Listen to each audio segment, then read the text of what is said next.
Are they worth it? I actually think wine fests are a great way for people who want to get into wine to try out wine.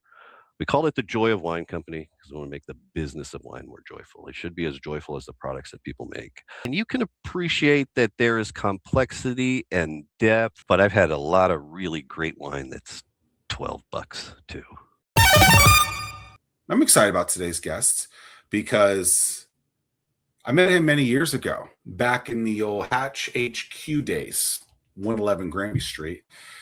Still, you might walk by that space right now. Shout out to the old Hatch days. You might walk by that venue right now and still wonder what's going on in there. And we walk by about at least once a year. We walk by together. If we're once a year by the old space after an old festival of wine at the Town Point Club. Chris Anderson, that's my biggest foray into the into being a wine connoisseur. If you are, what is the appetite for a wine fest for someone who's getting into wine? That's a good question, Zach. And I actually think wine fests are a great way for people who want to get into wine to try out wine, because I always say if you haven't found a wine you like, or you say I don't like wine, you just haven't found one you like, because there are literally hundreds of thousands of wines available. I believe there's approximately 187,000 different wines available in the US right now for sale. Wow. I remember the wine that I drank at that wine fest, Tim. I think you were in line with me. They were trying to give me this cold Ardog Blue, something like that. Yeah. Chateau Marset, and then I think it's the vineyard, and then it was a cold wine. And I normally am not that type for this. And they gave it to me. And I was like, oh, that's it. I'm going to end up buying that. And so I bought a bottle of that. To your point, Chris, is shockingly, sometimes you just gotta take a little sippy sip, find out, when it hits the tongue. Yes, and there tends to be a wine for everybody, even if you want de-alcoholized wine in this day and age, or somebody who doesn't drink alcohol for whatever reason. There's a huge market for non-alcohol wine that is growing. So you don't even have to be somebody who consumes alcohol to enjoy wine these days, because there's everything from sweet to dry and in between, for all lovers of wine from all types. Those who just want something to sip once in a while, to those who enjoy collecting it and have 1,000 bottle collections or more.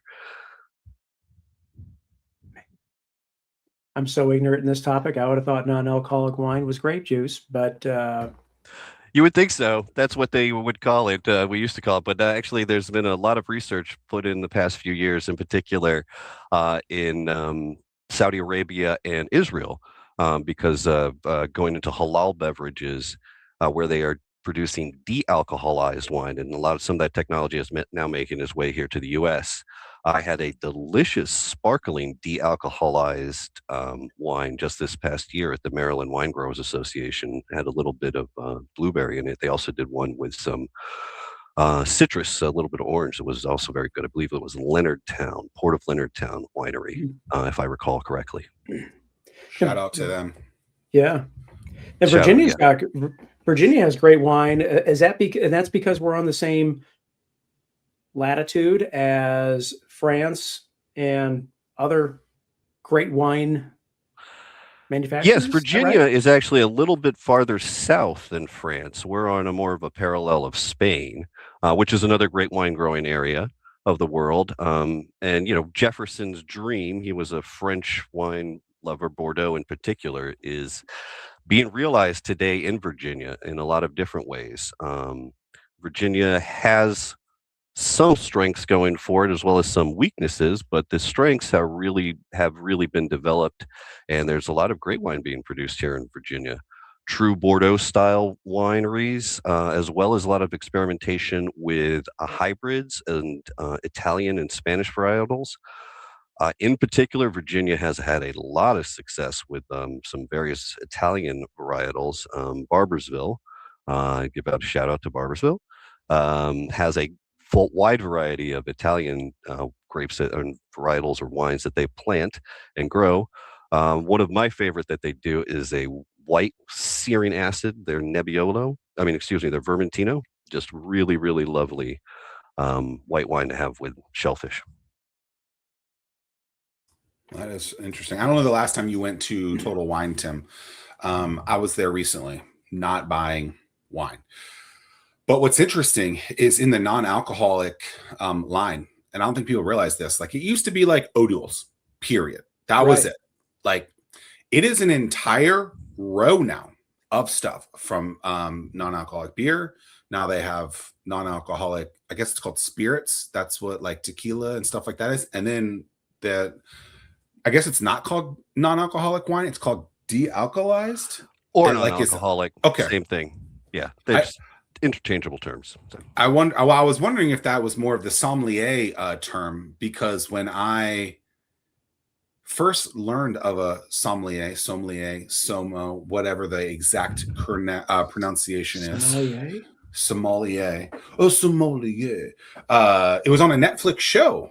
And it was a documentary going through how difficult it was to become one of these individuals. Tim, I don't know if you ever watched it. I don't even know if it's still on Netflix. Very fascinating how difficult these individuals. It's absolutely mind-blowing. Quick, this is what they do. They're like, generally, we're going to be talking about a wine. They sip it. And they can, from that, just sip. And the look, the spin, the smell, where they're like, oh, I think it's a 1947 from the French region. It's a Bordeaux. It's red. It's this. It smells like this. It's got oak from a barrel. It's got a nutty feeling. It's a blah. And they come up with it. And they're spot on. And if they're not, they don't become a sommelier. So it's just amazing that people could do that just from... It's yes. What you're talking about is the movie Somm, which they've turned in now to a series of 3 movies, and I think they also have their own podcast. But SOMM is how they spell it. That movie is about the group of people. Follows a group of people as they go through their test for the master sommelier, of which there are less than 300 people in the world who hold the title of master sommelier. The job of sommelier is just someone in a restaurant who recommends wine. So you don't have to have the certifications and the levels that they have there. You will find in higher end restaurants certified sommeliers. Those have passed some basic tests and can do some of that that they do in that movie there of identifying wines by color, clarity, smell, taste, to identify the varietal, the year they came from, and more importantly, what they're trying to do in doing all this tests and why they do this is so that they can go through and identify the wine that works for the patron, not what works for them to prove or me to prove that I can do this, do these blind tastes. And the blind tasting is the cool thing that everybody finds really sexy, but they do test them on a couple of different areas too. Generalized wine knowledge, as well as serving. I've gone through a slightly different path called the WSET, or Wine, Spirit, and Education Trust, which doesn't focus on the service end, but does on the knowledge, as well as some of the tasting pieces that you talk there. What they're doing when they're doing that, in case you're curious, by swirling the bottle, you're letting oxygen in so that the flavors can be released. The phenolenics, the fancy word for it, can be released by oxygen interacting with them that's been held in the bottle in a sterile area for often several years or a few months, depending on what the wine is. So that getting the air into it, the breathing, that's why they say you have to let a wine breathe, is so that you can have oxygen interact with the flavors in there to bring out the flavors in the wine. Anyway, going to be on that. What they're doing, they are looking for certain things in there. They're testing for primary fruits, secondary flavors that come from the winemaking process, and tertiary flavors that come from the bottling process. A fairly straightforward, simple wine that you might have on a Sunday morning, like a Prosecco, is just going to be primary flavors because it was bottled probably a few months before you drink it. Was probably picked and bottled only a few months before you drink it, whereas a more complicated wine that's been aged for a few years before it even goes into the bottle will have characteristics from the aging process from the barrel or whatever it was aged in, And then we'll have extra characteristics from the aging process within the bottle itself.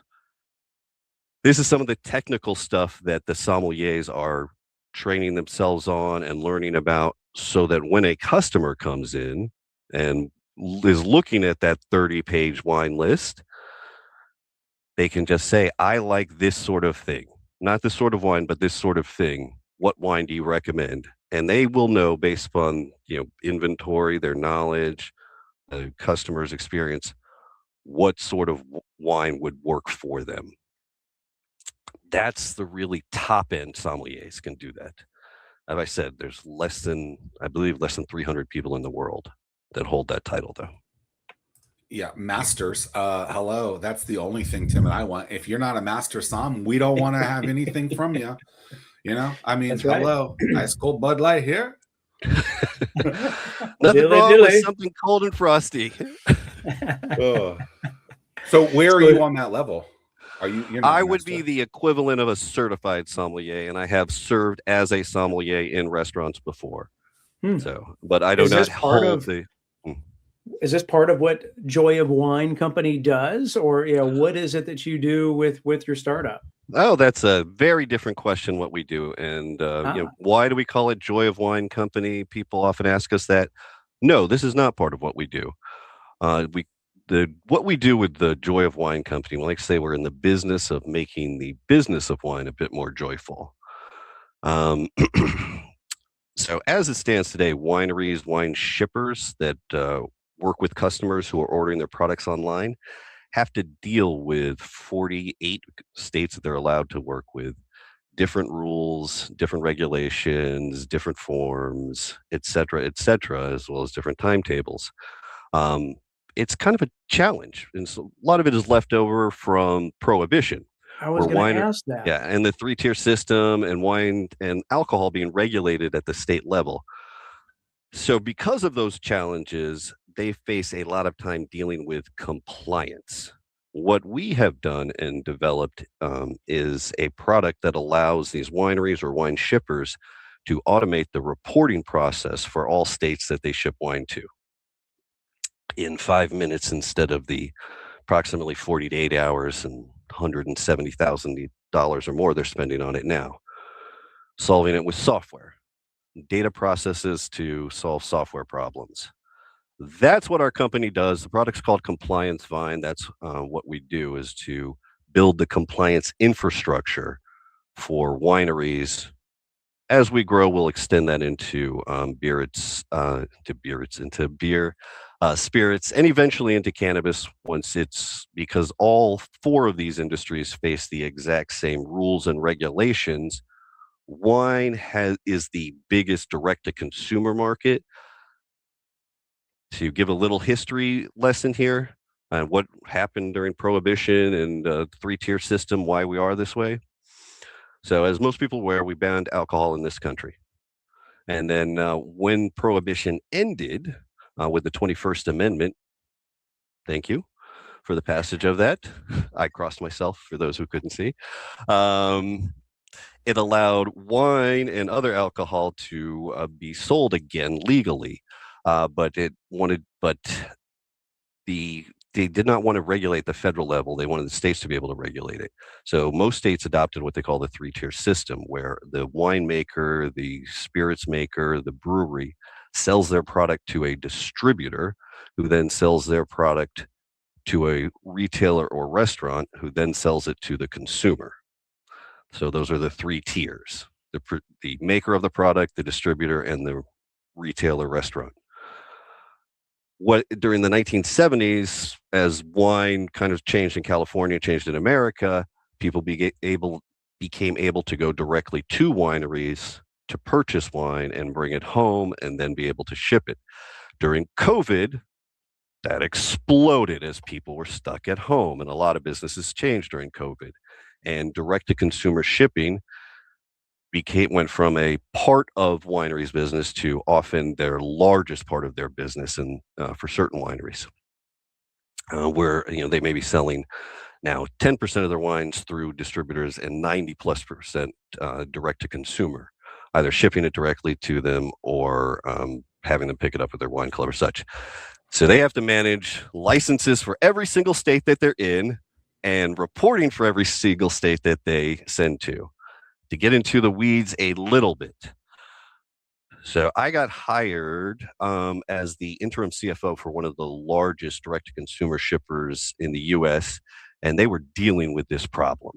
They were specifically, they're the Vino's largest provider of wine, and the way Vino works is, as a customer, you just go on there, order your wine, and a shipper, either a retailer or a winery, actually sends it to you.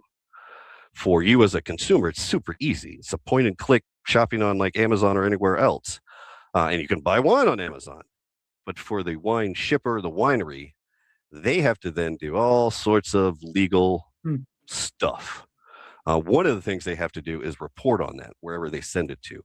Every single month, every state, every shipment, which is then correlated to the shipping company's records, which is how they verify things like limits on shipping to households per month or per year. If you don't fall within these things, you can get fined and lose your license within those states. If you continue beyond that, it can go as far as federal injunctions and huge fines and possible jail time. That's really extreme cases. Typically, they try to work with the wineries and get their money back and work it out, because that's what the states are in the business of, and make sure everybody follows the rules. And wineries aren't not following the rules because it's hard. They're following rules because they don't want to. They're following rules because the rules are almost impossible to follow. So what we have done is allow them for the reporting piece to just automate that piece, but they still have to deal with everything else. What they do is they take their reports from whatever sales platform, and with our software, instead of having to manually do this, you can generate those state reports where it aggregates sales taxes, because those have already been collected and just need to be remitted to the states. But it calculates excise taxes. And, certain states have different excise taxes in different counties, as well as it calculates a wine gallon conversion, because wine is sold in milliliters. You buy it at 750 milliliters, but it is reported in wine gallons. And we also do that pain in the butt calculation, the zip to county conversion, because that's the time consuming one, and then put it into the formats needed for all of the various states that you can send to. There's 48 states currently that wineries are allowed to ship to. Will be 49 here later this year if Delaware continues with passage of their law in August. Utah is the one state you're not allowed to ship direct to consumer. Okay. Delaware is a surprise. I mean, they're like one of the OGs, no? You would think so, but I presume they do it to protect homegrown industry. So Delaware's home of Dogfish Head and a few other breweries. Right. I'm not aware of much of their wine industry, and there isn't a ton of wine grown on the immediate part of the East Coast. There's some grown in the peninsula, the Delmarva Peninsula. There's a couple wineries there, and there's several in Jersey, and there's some very good wineries in Long Island. I had a fabulous Chardonnay from Long Island a couple of years ago. I do not remember the name of the winery. No shout out to them then. Sorry. Can't remember all the wineries that you've tried. One of the things you do in these identifications is you narrow it down to location, because you often can't remember the winery itself. But you might remember the year, the vintage that it was. Was it a warm vintage that year? Was it a cold vintage in that location? That's what those somms are doing when they're going through all of that, and for the identification. And then they narrow it down to individual areas. There's a tremendous amount of geography in wine. Interesting. It just seems like so much of what you do, it is just so old and antiquated. And a lot of this stuff, it either is a money grab to make sure that everyone's getting their tax revenue, or if things aren't done right, it's just purely because it's difficult and clerical errors that need to be corrected. It's just stunning to me. Yes, that is exactly it. And, it's a data processing problem because it's such a fragmented data landscape. From my perspective, as someone who both has a background in wine and a background, I have an MBA in information security, so I have an odd little combination of tech and wine skills, as well as some business acumen. So it takes someone looking at this in a different way, as well as the AI tools that have come available to allow the processing of these multiple rules and to aggregate all those things at once and to continuously research and update those rules. This For the top end of the industry, there have been automations for them, and there are companies out there that do provide that. The wine industry and the alcohol industry in general is concentrated very heavily at the top end, where, for instance, Gallo owns 30%, 7%, I believe, is the last number of the market. One company in wine. Hmm. So are you primarily B2B then? Your customers are going to be the actual wineries? Yes, our customers are the actual wineries. We're solving their pain, and taking care of that for them. That it is a B2B product directly to the wineries, the wine resellers. Our direct, market is going to be the 7,500 multi-state wineries, but certainly there are a number of wine resellers too that we will ancillarily target, and then of course the consultants in the advisors in the industry, attorneys, accountants, etc. So that they're the ones who actually deal with this, the bookkeepers, and that's really who we're targeting as far as this product, Compliancevine.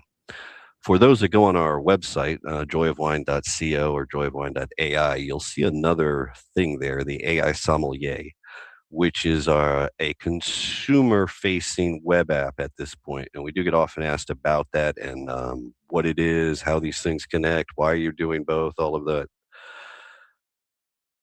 The AI sommelier has the entire database of wines available for sale in the US.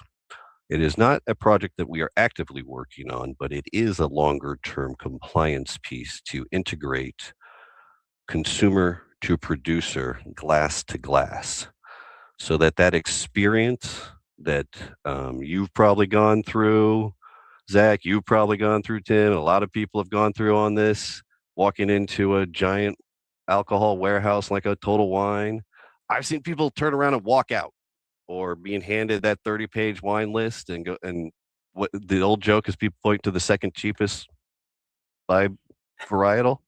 There's a College Humor thing I just watched about second cheapest. I'll have the second cheapest wine. There is a All right, wine Boone's Farm, label today called is the not your second day. cheapest.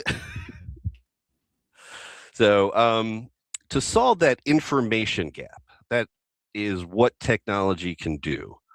I see the title of this, Can AI Become a Sommelier? People are already using GPT or Gemini or whatever as a basic sommelier. The problem is it's not trained on your individual wine preferences. It's not trained on wine. It doesn't have a data set other than a broad data set. It needs a very specific data set. Wine has a lot of data to it, from the chemical composition of the wine itself, the chemical composition of the soil it was grown in, because it's a crop. So it changes every year. The weather, all of these things affect the wine. And having access for a communication place where data from the producers, data from the retailers, the wineries, the resellers, and data from the consumer's preference, not just one, but all communicating together, is what the future of a great AI sommelier will look like. So that when you walk in to that restaurant and they hand you a list, it already knows, hey, Zach, you're at Duke's restaurant or whatever the title is. Based upon your profile, here's 3 wines we'd recommend with what you're having for dinner. That way, when that sommelier comes over to you, they're now having an informed discussion, or that waiter is having an informed discussion instead of a guest discussion, because there aren't that many master sommeliers in the world. Now they're saying, oh, based upon the AI sommelier has recommended these three. I've tried this one personally. I like this because of this. That is a much more pleasant and informed conversation for all parties. It removes that fear and hesitation that people have when they're presented with 187,000 different products. I prefer to memorize all of them myself, but well, yeah, I mean, and I was going to ask, like, Untapped. I use Untapped so I can keep track of the different beers that I've tried. Is there something similar from a wine standpoint? Yeah. There are similar things for wine. There's a lot of things out there. This is how the Vivino platform is built on consumer preference. And that's what the ratings are from it. But there's a few other apps out there too. So, I'm not trying to say that they're the best one out there. They just happen to be a sales platform. Because I would like that in terms of, hey, you tried this, this based on your palate and your history, give this one a go. And that'll be interesting. And that's what the real goal is not to sell you a wine that's 10 times the price point of what you're planning, but to sell you a wine that fits your flavor profile that you wouldn't have tried otherwise. Just like the same thing applies to beer. The same thing applies to really any flavor-based thing, any taste-based thing as far as a recommendation engine. It will take a lot of data, and we believe capturing the sales data from the that 80+% of the market that it is not directly captured from. It only goes to regulators in a very fractured way, very manual and fractured way. If we can capture that data from that large set of the wineries and then eventually the other verticals, that will help the experience for everybody. And we will do what technology is supposed to do, make life better. We call it the Joy of Wine Company because we want to make the business of wine more joyful. It should be as joyful as the products that people make. Humans have celebrated with wine since the beginning of history. If you're a theist, the first thing Noah did when mankind made it back to the land following the Great Flood was celebrate with wine. The first miracle Jesus did was turn water into wine. At weddings, people who don't drink cheers. They might pour the cheap champagne, bubbly down the glass, but they still want to celebrate. They may not drink it, but they still want to celebrate with it. So wine is a joyful beverage. It is something that brings joy. I just believe the business of it should be joyful too, and it isn't. It's painful in a lot of ways because of just exactly what you said, Tim. Everybody needs their little piece. That's just the reality. Sometimes I wonder when I buy a wine for $10 from Spain or Argentina and it's delicious, fabulous wine, a farmer grew that. And then somebody else, probably the farmer himself, turned it into wine, but often it's a different person. And then somebody else sold that to a distributor in a different country. And then someone sold that to a distributor in the US. And then it made it to a retailer. All of those people took a little piece on the way, right? Because that's business. And how much does that inflate the overall price of that 10? Well, and it still is only $10. That's amazing, and it's delicious. So yeah, but probably cost is maybe and I'm sure it's true across all 50? agriculture in a lot of ways. So I'm not just picking on wine.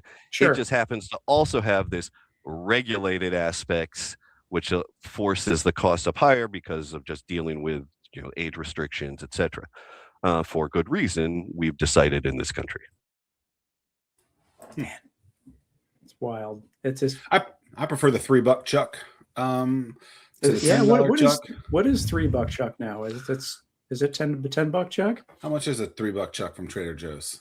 I think it's still $3. I haven't looked recently, but there are other $3 options. I know that. So then, believe it or not, they're actually all the same wine. They just have different labels. Oh, really? Sorry. Do that to us. Try. I'm not trying to break your heart, but $3 chuck is the same as whatever Total Wine's version is whatever Kroger's version is whatever Food Lion's version is. They're all the same wine. Sorry. There you have it, folks. The show is over now. We've gotten Unsolved Mysteries no more. I do not buy a lot of things from an advertisement. I believe that the first time that I've ever seen an ad on a TV to then me buying it was about a decade ago. I saw an ad for a wine club called Club W.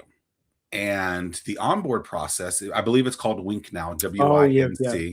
Shout out.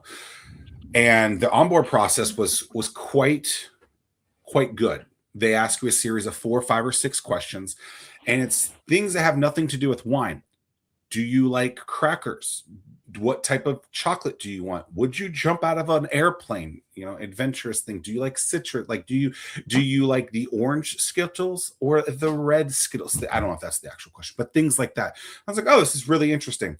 And it then said, okay, we think you like red wine, so we're going to send you 3 bottles of yada, yada, yada. And then they send you that. And I actually was a subscriber for quite a while. And what I thought was cool with it is they also sent you these cards, really nice cardstock cards that would say, hey, with your bottle of yada, you're probably going to want yada. And, then I may have this meal. And so I say that just because it's pretty interesting with 187,000 in the States alone. This company did figure out a way to open the door for a non-wino, if you will. So my joy of wine might have started then or 3 years before that at a wine fest at Town Point Park. Well, I'll tell you, everybody does ask me, what's the wine for you? And everybody in the industry also has a wine story. Because there tend to be 2 type of people in the wine industry. You tend to go into it because you love it or you were bored into it. Those tend to be the 2 most common type of people in the industry. And for me, it was, I believe it was like 92. I had a Frog's Leap Merlot. This was well before Sideways killed Merlot, which did not actually kill Merlot. It was bad Merlot that killed Merlot. But anyway, and they still make it. It's a fabulous wine, even to this day. Frog's Leap's a great vineyard out of Napa. Their Merlot is still fabulous. As far as price goes, that one's more in the 45 range because Merlot isn't as popular as Cab. If you see it around, I'd recommend it still to this day. What's the most expensive bottle of wine that you have placed on your palate? That I've personally gotten to try, there's a couple of champagnes and a couple of there's been the champagnes that have been the most expensive ones. There's been a couple of Bordeaux I've tried that have been rather pricey, but I haven't made it up to the $1,000 first growth Bordeaux yet. Someone else has to pay for those. But I've had some rather high-end, multi-$100 champagne, like Cristal and a few others like that. Are they worth it? Is often the other question people ask. Well, and that's my question. Can you appreciate the difference? Can you appreciate the? I've had Armagnac de Bergerac, the Ace of Spades before, and I've had Cristal, and you can appreciate that there is complexity and depth and time that goes into crafting the quality of those. I would say, are they worth it? That is only up to the buyer. Yeah, I would imagine most people appreciate the attention that is on them because they have the bottle brought out to them and they feel fancy. Yes, for something like that, often it is more about the experience of the bottle and the presentation behind it and everything else because you have it, a once in a lifetime 50th anniversary, the year 2000 type thing where you spend that much money or, you graduate from a school, as a huge celebration. You generally, those sorts of bottles are saved for. So in terms of an everyday, I've had some very, very nice, high priced wine that is definitely worth it. No doubt. In the $100 to $200 range. But I've had a lot of really great wine that's $12 too. And to me, happiness is a wine you love at a price you like. Right. If you find a $7 wine that you love, you buy that wine and enjoy it.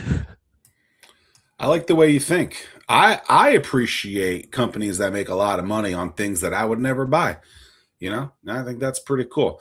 I'm not sure when I learned about this, but I was taught. Maybe I watched a video on the information superhighway that taught me that when I drink a glass of wine, I'm supposed to pinky out. Truth to that story, or what are the origins? Like, what is the I correct don't know way the to? origins of the pinky out, but no, there's no requirement that you pinky out. The reason you have a stem on a glass of wine, and it's probably just the size of people's hands and the stems more than anything else why you pinky out. But the reason why you have a stem on a glass of wine is so that your hand does not warm the wine. So it's the temperature of the wine stays correct. That is why the separation for the stem. There is truth that the original champagne glasses, the flatter style ones, are rumored to have been made, or I guess the truth is that they were modeled on Marie Antoinette's breasts. So there's some wine salaciousness for you. Okay, so I was like, okay, I'm asking a ridiculous question. You gave me a nice answer, and then there's a part two, and it got even more ridiculous. So, well, sorry, folks. There's a lot of fun. It's wine. It's fun. You're supposed to have fun, right? So they do not make those champagne glasses this way, that style anymore. They usually have the tall flutes, is what you see these days. That concentrates the bubbles and keeps them so it doesn't go flat as fast. Why are wine glasses shaped the way they are? Is kind of a natural follow-up there. A lot of it is so that you can get your nose down and smell it. Really? Yeah, why a bowl shaped is for red wines is so that they can get more air into it, and so you can get your nose in and smell it. The Chardonnay style tends to be longer and just concentrated a little bit because it doesn't need to open up as much. They're fresher wines, so they don't need as much oxygen. And then the champagne flutes to keep the bubbles and keep it cold so that it stays fresh longer. This is just a somm masterclass in itself. Not a master somm class, but a somm masterclass in itself. Tim, have you drank wine since Winefest? When was Winefest? I'm sure we drank wine on the cruise. I'm assuming that was after Winefest, I'm guessing. Okay. Yeah, I'm not a huge wine drinker there, and I think that a lot of it goes back to what Chris was saying in the sense of there's just so much to it in terms of and it can be somewhat intimidating, and I don't have a super mature palate. I'm probably very, very much on the beginner. I appreciate you telling us about your immaturity when it comes about that, Tim. Thank you. That amongst other things. Yeah. But it's interesting. I think the beer is probably a lot more basic in terms of like the biggest thing that affects the beer probably is the water. Granted the hops, will have some play in it, but with wine, it just seems like it's so complex in terms of where the grapes were produced, with soil, with temperature. I mean, like there's just a lot that goes into wine. Is there any? Is wine 100% grapes? Is there any water infused into it? No infused. No. Typically, wine is just grape juice. Wow. And it is all actually the same varietal, other than hybrids, or same species. Vitis vinifera, the noble grape. Every single type of wine. Yeah, every single type of wine that you've ever seen, the white wine, the red wine, they are all the same species. Wine just has this, or the grapes and wine have this amazing power to mimic other fruits and other flavors and enhance food in ways that you don't necessarily get with other beverages. I hear what you're saying, Tim, about beer, and beer has gone through a revolution of its own, certainly in this country in the past 30 or so years. So some of what has happened with wine is also happened with beer as far as it becoming a more complex and more interesting. And you see beer dinners. Certainly, I've been to things in like Belgium for a long time and Germany, and we brought a lot of that culture here to the craft brewery scene. Which there's a lot of crossover there Yeah. that has really exploded. It's been a little tough for the craft beer scene here recently, my understanding, as it's kind of been shrinking a little bit. Combinations of what's happened in wine too, with people drinking a little bit less, supposedly. Um, millennials drinking less, with Gen Z drinking less. I think they just haven't gotten there yet, more than anything else. Well, I think the thing that's interesting, like beer, like Anheuser-Busch or Ambev or whatever they're called now these days, like they put a lot of work into the consistency aspect.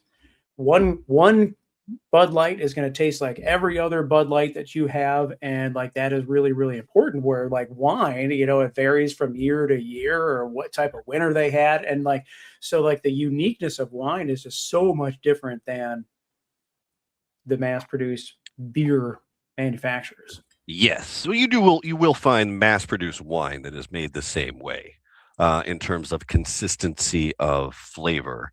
An interesting thing about champagne is most champagne doesn't have a vintage on it Mm, because it's a blend of years to have a consistent flavor every single year, if you will, just to narrow it down.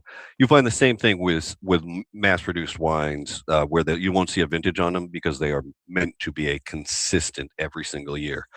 One of the amazing things about California as a wine producing area, and really the entire west coast of the Americas, both North and South America, is the consistency of weather allows them to have near perfect grape growing conditions almost up and down all of Chile, all of California, Washington State, Oregon. Just have such an advantageous weather consistency of weather. Why California and that area is such an amazing wine growing area is because you do have the consistency year to year, whereas you don't get that in a lot of European wine growing areas. So that's why the years can often be quite important for certain areas. Same thing true in Australia. They're very consistent in their production too. mm. Just the weather places there, the way the weather factors in there. Um, yeah, I do think beer is much. They do try certainly the mass-produced ones, but I love what they've been doing with these craft beers, where every place is a little different. And you're starting to get these signature styles for different Yep. parts of the country, like the New England style IPA. You had the West Coast styles, but now Right. there's like a Northern West Coast style and a SoCal style. Um, so it's and certainly seen that on the maltier side beers too. I'm an equal opportunity drinker. I like to think of myself, so I don't mind talking about beer too. Yeah.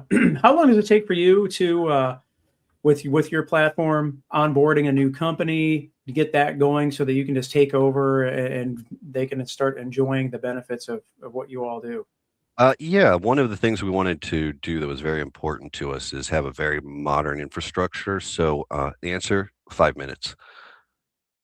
We do not have a Hmm. 6 month onboarding process. If you are a self-service style winery, you can get set up and going, and it adapts to all the platforms you're already using. If you do want a more handheld process, we're happy to do that and really walk people through it, and really take on that role and be their outsource compliance resource if they need that. However, to answer the question bluntly, you can get started today. We do a free 2 hour download, or free trial of 2 hours for everybody who wants to try the product. Get started today. If you can't, you should be able to generate a report in about 5 minutes. Wow. It is not complicated. That's very interesting. I never heard of a 2 hour trial period. Yeah. Normally it's a day, 7 days, a couple weeks, things like that. How did you come to be on the 2 hour aspect of that? Like, is there like, well, what data led you towards that? I really like it. It was a simple decision for us that the proof is going to happen very quick. Either we do what we say we can do or not. And you're going to know in very quick order. One of the issues I personally have with software is, oh, it's great, it's great, it's great. But then it takes you 3 months to learn how to use it. That's not how software is supposed to work. That's not how technology is supposed to work. It's supposed to be, here it is. You just need to do one or two things and it works. So what we did was made ours a very simple process. Drag and drop your reports from any sales platform that you're on right into our platform, and then it'll generate your reports in 3 clicks. Pick Wow. your state, pick your direct shippers report, your excise tax report, whatever you need. That's it. None of that needing to integrate into this and do that and have a 4-hour training over 2 days. So It's if you simple. convince them to download to trial, you basically convince them, give them a couple of minutes to see. That's why we did the 2-hour Otherwise, trial. yeah. And one of the various offers we had put out to the world was a $50 deal that says if you can't generate your report in the 2 hours that we have available in the download, I will personally pay you $50 an Amazon gift card. Um, we're pretty confident that the product does what it says it's going to do, and you will be able to use it. That's why we came up with the 2 hours. Yeah, that is super cool, super innovative. I dig it. What you're part of 757 Accelerate, the new batch, the new cohort, if you will. Yes, this is cohort 9, trying to get all my numbers straight. Cohort 9, 757 Accelerate. Very happy to be part of that. We did go through the 757 collab. For those here in the Hampton Roads area, the 757 Collab and 757 Accelerate, they're one organization, is really the leading organization to funnel people through the angel investor, venture investor channel, and a great way to test out your company and get support more than anything else. Because as a new company, you need a lot of things that you don't even know that you need. One thing you need is money and people. So that's what accelerators are for, to help you get access to money and people. So yeah, we're very excited to be part of it. I've been in Hampton in Virginia Beach for 14 years. Really love the area, not planning on going anywhere. 757 is a great place. Really excited by the energy that I see around startups in the AI community here. In terms of the details of what we're doing is solving a painful process within a specific industry. I've seen actually a few different specific AI use case companies that are doing a similar type thing, where they're using this, what I'm calling the second generation of AI, where we're using those ChatGPT, Claude, those sorts of things to solve specific problems that we notice within our industries that we've worked in a long time. My example is in wine and in compliance, but I've seen it in other companies. As part of the 757 Accelerate, they're just to a shout out here to FiberX. They're doing this using AI to solve issues with detection within fiber optics. And I'll have to let the founder of that explain that a little more detail later, because it's beyond my full scope of knowledge, but it's pretty cool. Just as another example of where AI is becoming specific use cases and solving problems rather than the generalized large language models. And we needed those generalized large language models to get us to this point. Another topic I've been just discussing with a couple people is how these specific AIs are less use intensive for the data. We're talking about data centers and all of those things having an impact on the environment. Whereas if you're using these generalized models, they are going to take up a lot more data analysis and data storage. Whereas if you're using specific models, such as an AI sommelier, it's just less resource intensive because it's trained on just that smaller data set. Yeah, totally agree with that. What is one of the biggest surprises that you learned going through Accelerate that you're like, huh, didn't think about that? I think there's a lot of things to be aware of that I've learned, but I think the biggest thing that I've learned going through Accelerate so far is probably just how positive and how much positive energy is around startups in this area. Even though Norfolk, Virginia Beach, we're thought of as a little smaller, sleepier town, and we perhaps are, but that's one of the nice things about living here, or as well in Hampton and the Seven Cities. Uh, However, there's a lot going on here. We've got a lot of schools here. We've got the new data loop going in. We've got the various innovation centers happening in the different cities. So there's a lot going on here. I think that's been the biggest surprise and most pleasant surprise is how much support there is in the area for a company like mine, a niche startup trying to solve some problems. Is the you anticipating raising some capital once you're done with Accelerate? Yes, hopefully during Accelerate, quite frankly, need Okay. that cash money now. Cash is What do king. you? Yes, What's the intended use of the funds? use of funds is we have our team in place. So I have my technical co-founder, I have my sales team, I have my go-to-market plans where we've already been in front of several wineries at the various trade associations. It's really just to take what we have already built and scale it further. We have active customers. We have a pipeline of people onboarding. I've got a demo later this afternoon with a California-based winery. We're very focused on our outreach right here in the Virginia. So what we're looking for as far as fundraising, our angel round or our seed round is open for angels at the total of we're raising $750,000 for a 15% stake in the company and a 20% dilution. What we're using those funds for is to onboard the team more than anything else so that we can scale what's already working because we do have a very active pipeline going and we really just need to take it now to the next level. I dig it.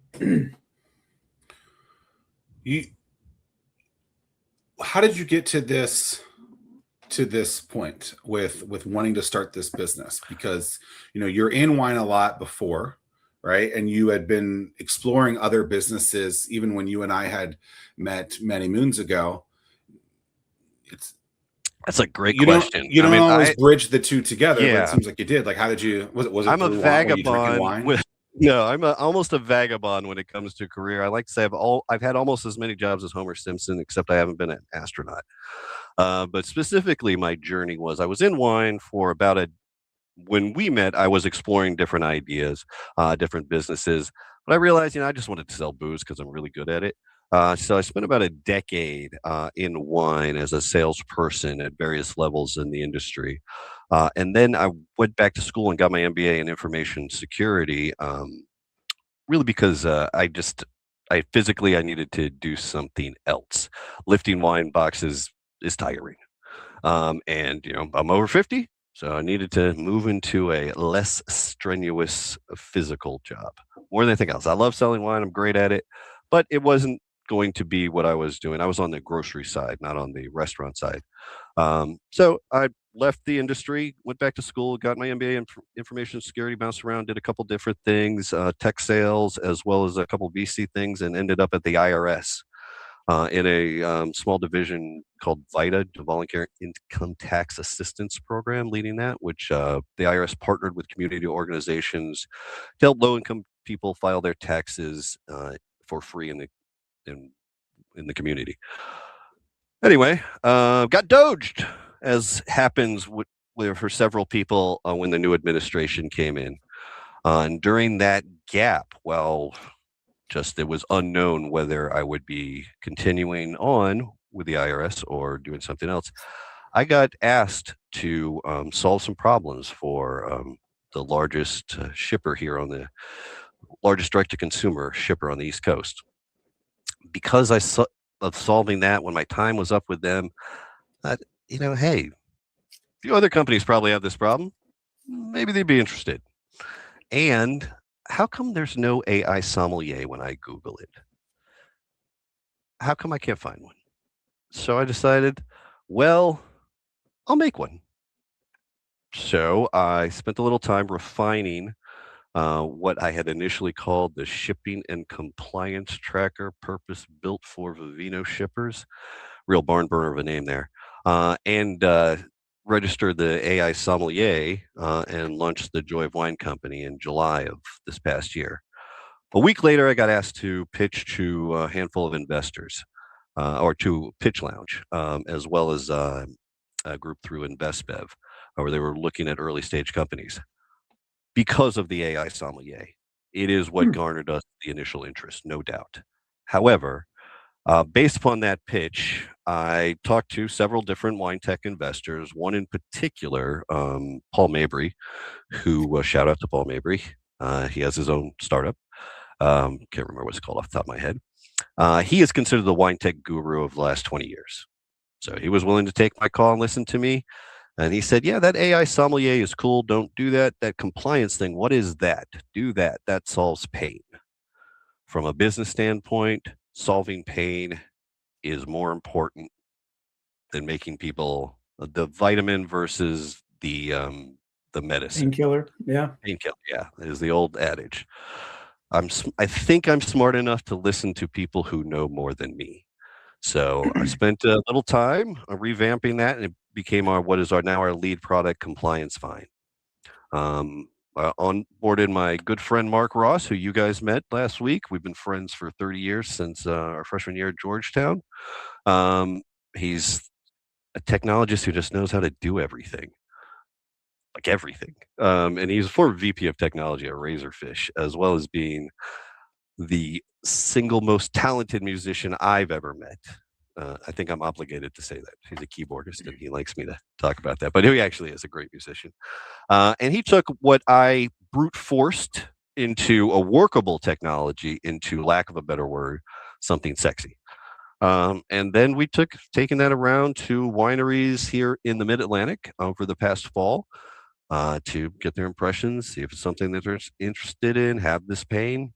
Compliance is identified in the industry as the number one pain. Just dealing with it is the number one pain in the industry, well identified across multiple sources. However, you still have to have the conversations, make sure this is something people want to do. And during that time, we also closed our original friends and family round in November of last year. While we were doing this investigation, making our product work as best as possible. Fully launched here in January, as wineries, like a lot of businesses, kind of shut down around the holidays. They just focus on selling their product due to various tax reasons. They need to get rid of it all by the end of the year.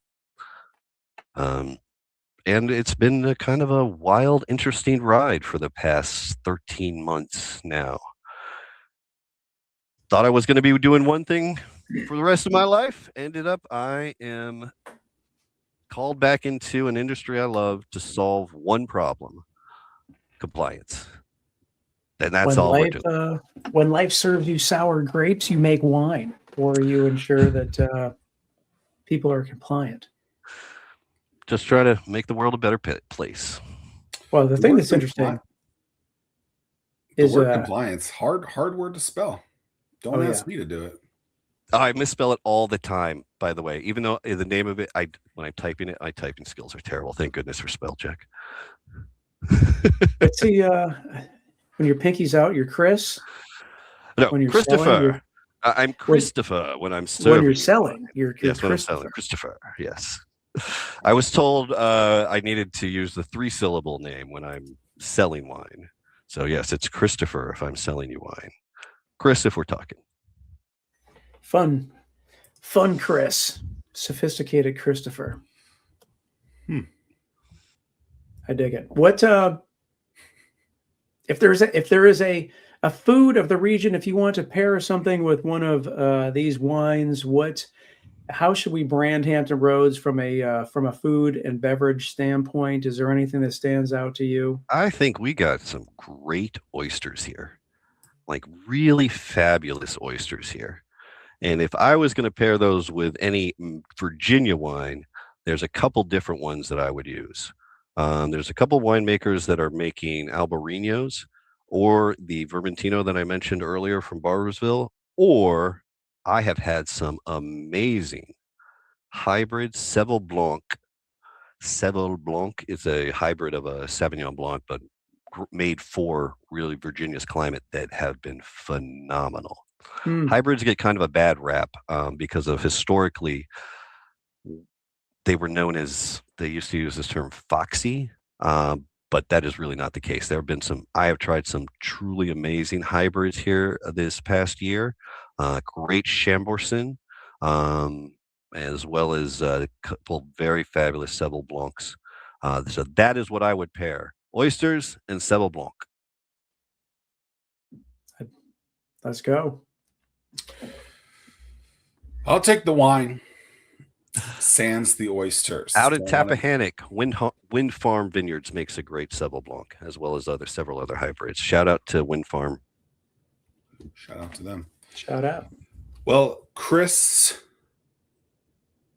thank you very much for being on the show today. It's been a delight. Learned a lot about just a plethora of things that I had no clue about. So thank you for that. And continued success. And best of luck to you on the business and the fundraise. Thank you. Appreciate it. And again, anybody wants to just check it out, play with the AI sommelier. It's a lot of fun. Look for a wine pairing. Go to joyofwine.co or joyofwine.ai. It's easier to remember. There you go. Thanks for being here. It's been a joy of wine. I couldn't figure out how to think of another word there. So I just went with joy of wine. I think it works. Joy of wine. Cheers. Cheers.